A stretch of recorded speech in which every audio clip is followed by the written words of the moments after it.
Hello student, welcome to our channel. आज के data structure के डिफरेंस ट्यूटोरियल में हम लोग देखने वाले हैं difference between B tree and AVL tree.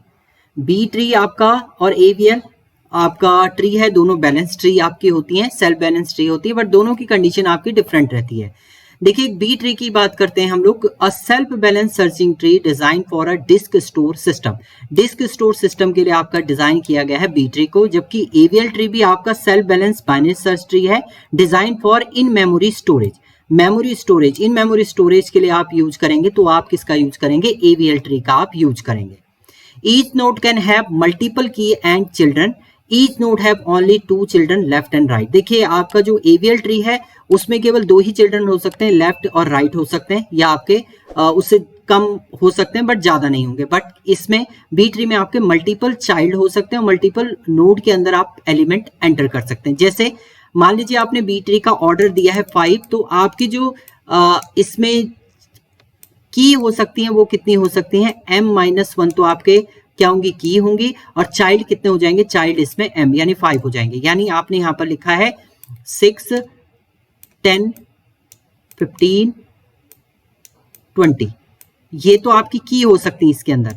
Child कितने हो सकते हैं? 1, 2, 3, 4 एंड 5। 5 चाइल्ड आप इसके अंदर एंटर कर सकते हैं। तो यह मल्टीपल चाइल्ड आपके एक्सेस करता है और मल्टीपल की रहती है एक चाइल्ड के अंदर। जबकि एवीएल ट्री की बात करते हैं तो एवीएल ट्री पे 2 ही चाइल्ड आपके रहेंगे, एक लेफ्ट और एक राइट। और ये वर्क करता है आपका किस पे? बैलेंस फैक्टर पे। बैलेंस फैक्टर इसमें मेन इंपॉर्टेंट थिंग होती है आपकी एवीएल ट्री के अंदर, जिसमें बैलेंस फैक्टर या तो आपका 0 हो सकता है, या आपका 1 हो सकता है, या -1 हो सकता है। और बैलेंस फैक्टर कैसे आप फाइंड आउट करते हैं? Balance factor equal to height of left sub tree minus height of right sub tree. ये आप निकालेंगे। अगर इसका जो बैलेंस फैक्टर है वो 0, 1, 2, -1 आता है तो ये एक्सेप्टेबल होगा, यानी नया एलिमेंट आप ऐड कर सकते हैं। नहीं तो आपका रोटेशन इसमें चलते हैं। रोटेशन होता है आपका left left rotation, left right rotation, right right rotation, ये सब चीजें आपकी इसमें चलेंगी। Balancing is done by ensuring all leaf node are at the same level. इसमें बैलेंसिंग जब आप करते हैं तो हर एक लीफ नोड, पेरेंट का जो लीफ नोड है वो एक सेम लेवल पे आपका रहता है। जबकि इसमें balance is done using balance factor difference of left and right sub tree less than equal to 1। या तो लेस देन होना चाहिए, 1 होना चाहिए, यानी इससे कम हो सकता है।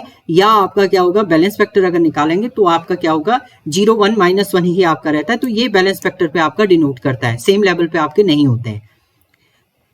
Use mainly in database and file system. Database management के लिए या फाइल सिस्टम मैनेजमेंट के लिए आप बी ट्री का यूज करते हैं, जबकि मेमोरी बेस्ड सर्चिंग और सॉर्टिंग ऑपरेशन के लिए आप यूज करते हैं किसका? एवीएल ट्री का। एवीएल ट्री आपका मेमोरी मैनेजमेंट के लिए यूज होता है। सॉर्टिंग ऑपरेशन के लिए आप किसका यूज करते हैं? एवीएल ट्री का आप यूज करेंगे।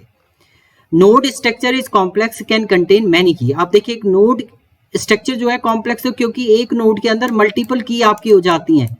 मल्टीपल की आप इसके अंदर राइट अप करें तो ये नोड स्ट्रक्चर जो है वो बहुत कॉम्प्लेक्स हो जाता है। जबकि नोड स्ट्रक्चर इज सिंपल, 1 की पर नोड, हर नोड के अंदर एक ही की आपकी रहेगी, तो इसमें स्ट्रक्चर जो होता है वो आपका सिंपल रहता है। Searching, insertion and deletion take O log n time but with fewer disk read. आपका O n log n time ही ये लेता है आपका, बट ये फ्यू डेटा को आपका रीड करता है, डिस्क डेटा को। सर्चिंग इंसर्शन ये होता है आपका ओ लॉग एन, इसकी कॉम्प्लेक्सिटी ओ लॉग एन है, और टाइम इन मेमोरी में आपका ये एक्सेस करता है। यानी मेमोरी मैनेजमेंट के लिए मेनली आप यूज करते हैं किसका? एवीएल ट्री का।